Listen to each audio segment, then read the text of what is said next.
karena kita hidup bermasyarakat bersama-sama masyarakat. Jadi peraturan yang berlaku bukan peraturan Polri, tapi peraturan yang ada di desa masing-masing.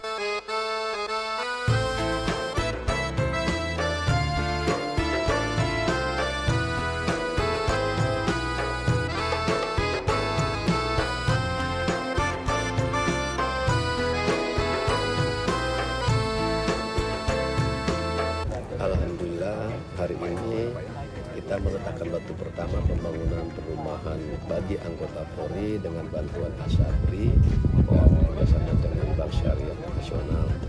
Di sini kita bangun 265 unit dari 360 dengan harga 200 juta. Ini diharapkan seluruh anggota Polri nantinya memiliki rumah layak huni untuk masa depan, jadi tidak tergantung asrama lagi yang begitu kecil, sempit dan berkurang. Semoga dengan adanya perumahan ini memberikan semangat bagi anggota karena sandang pangannya sudah terpenuhi dan kenyamanan di dalam bekerja dapat tercapai.